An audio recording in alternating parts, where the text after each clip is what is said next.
Bismillah, alhamdulillah, wa salatu wa salamu ala rasulillah wa ala alihi wa sahbihi wa man wala. Abdullah bin Mas'ud said that the Quran will be taken away in one night, and not a single verse will be left in the qalb of any servant, and not a single mushaf will remain with the speech on it, and the people will wake up like animals. Now, it is pretty obvious, therefore, that you put the previous hadith and this one together. The day that wind blows is the day the Quran will be forgotten. Not forgotten, but gone. And even those that had memorized some surahs or verses, but they weren't mu'mins, they will wake up the next day and they will remember nothing.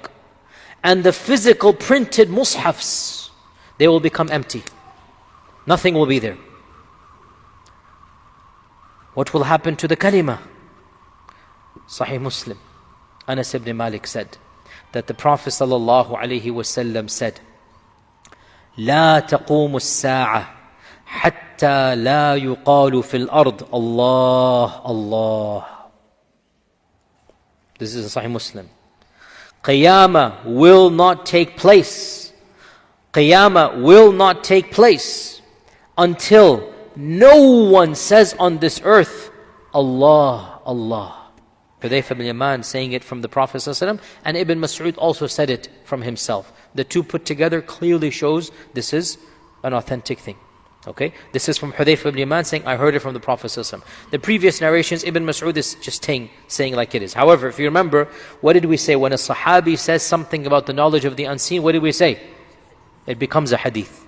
When a Sahabi says something about knowledge of the unseen. This is Ibn Mas'ud describing Judgment Day. Automatically it gets a free upgrade to a hadith, as we said. Because how does he know Judgment Day? What does he know about? How does he know to, unless it comes from the Prophet ﷺ? So Hudayfa said, and a night will come where the whole Quran will be taken away, and there shall be remaining a small group of people. Al-Shaykhul Kabir wal-Mar'atul Ajuz. An elderly man or an elderly lady, very old people. And they will reminisce and they will say, we remember our forefathers saying, La ilaha illallah, but we don't know what it means. So we also will just say it like they said it. So, Sila ibn Zufar, the student of Hudayfa, said, Oh Hudayfa, of what use will it be that they say La ilaha illallah and they don't know what it means, and they're not praying, and they're not fasting, and they're not giving charity, and they're not going for Hajj? Now pause here. This hadith is a very deep theological issue that is not related to signs of Judgment Day, but it is very interesting because this hadith is one of the evidences used. And I'm just going to mention it briefly, and that is, what does it mean to be a Muslim? Is it enough to say you're a Muslim and not do anything? There are so many in this land, we seek Allah's refuge, our own children and grandchildren, meaning the Muslim communities. There are so many whose parents are, mashallah, the best of the best. Board members, imams, du'at, coming Fajr Salah. And their sons and daughters have nothing to do with this religion whatsoever, other than the title, I'm a Muslim. They will not even take off Friday to come and pray Jumu'ah. They will not even care about Eid. But if you ask them, they say, oh, I'm a Muslim, yes. My parents are Muslim, yes. It's very common. Are they Muslim? Some ulama said no, some ulama said yes. And those that said no have a long list of evidences. Those that said yes, they primarily use this hadith. Because this is a man or an old man or woman is going to say, he doesn't pray, he doesn't fast, he doesn't do anything. But he simply says, yeah, I remember my forefather saying this word. I don't know what it means. And by the way, another tangent, completely irrelevant, yet so relevant. The Muslims who came to this land as slaves, they were not able to preserve their religion.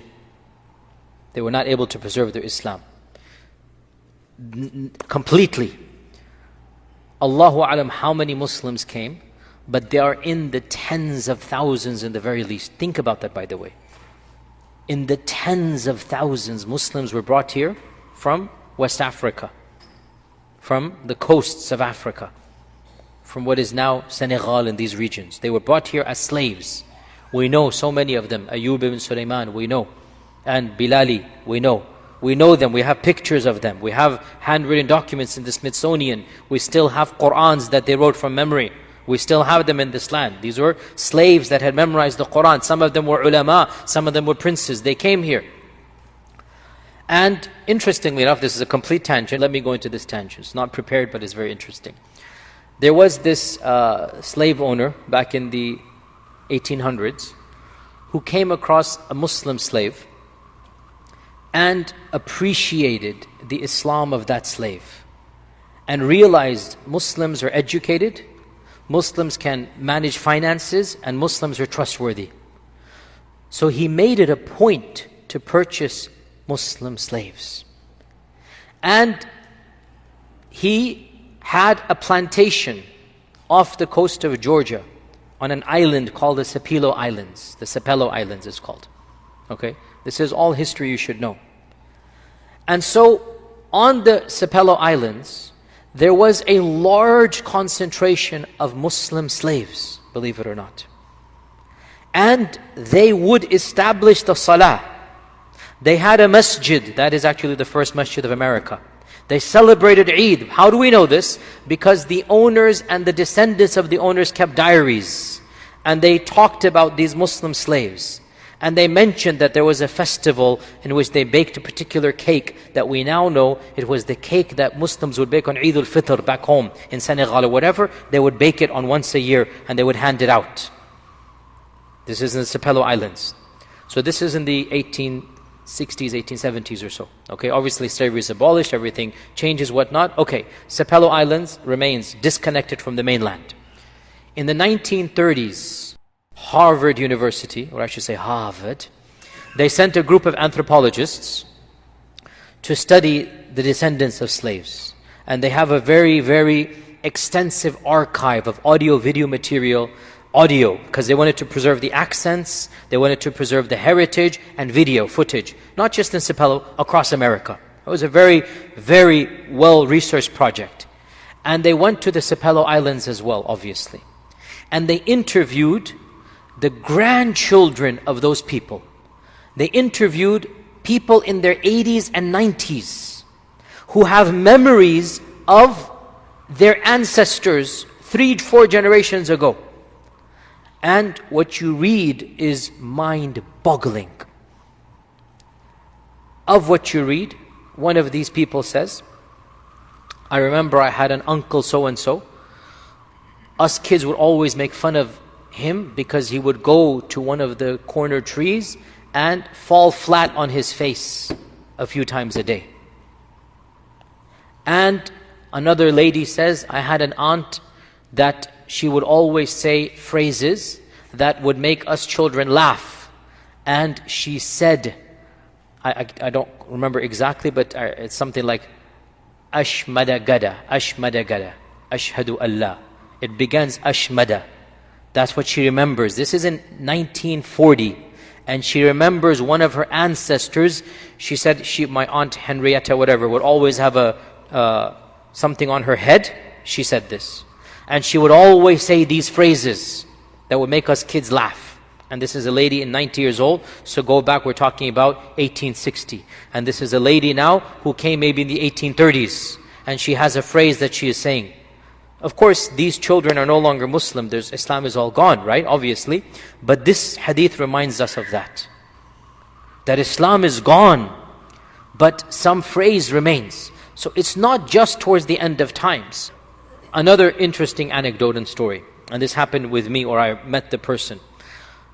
Andalus, where there was a person who converted back in the 80s to Islam, an Andalusian, from some of the villages outside of Qurtuba, not in the main cities. Make a long story, it's a very long story, make it short, inshallah one day I'll tell it to you in its full detail, that he was scared that his Catholic family, and especially his grandmother who was a very hardcore Catholic, would get angry at him. So he would lock the door when he prayed. When he visited his grandmother, he would lock the door and pray.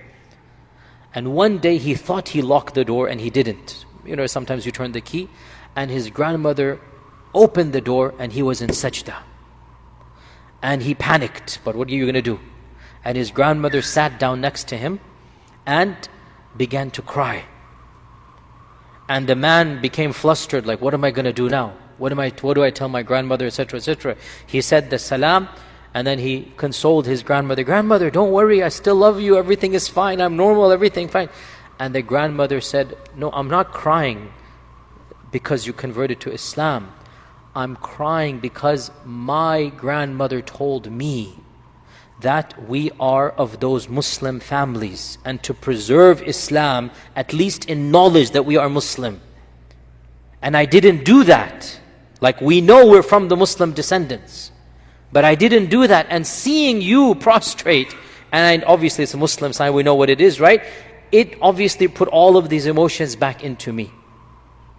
So once again we get this phrase of this, she knows she's a Muslim. She knows, but she doesn't do anything like that, right? So there are exceptional scenarios. And back to this hadith now. The question is, are you a Muslim if you don't do anything? I will give you the mainstream response. This is my response as well. The general rule is that if you're living in a land of Islam, or in a land where Islam can be practiced, and you refuse to lower your head in sajda even once, and you refuse to fast even once, and you refuse to do anything of Islam, then mere self-identification does not make you a Muslim. However, in exceptional circumstances like the Sepelo Islands, like Andalus, like right now what we're going to mention, the end of the hadith, in those circumstances, maybe there is an excuse. That excuse is only when you don't have access to other Muslims, when you're all alone, when you're persecuted. In that case, if you don't do anything other than say, I'm a Muslim, perhaps that will be enough for you. And this is proven in this hadith. And now we come back to this hadith. Hudayfa said, a time will come when the Quran will lift it up, nobody will pray, nobody will fast, nobody will do this. His student said, of what use is to say the kalima without doing any of these things? And Hudayfa turned away, turned away, turned away. The third time he said, Ya Sila, O my student whose name is Sila, Ya Sila, it will save them from the fire of hell. That kalima will save them from Jahannam.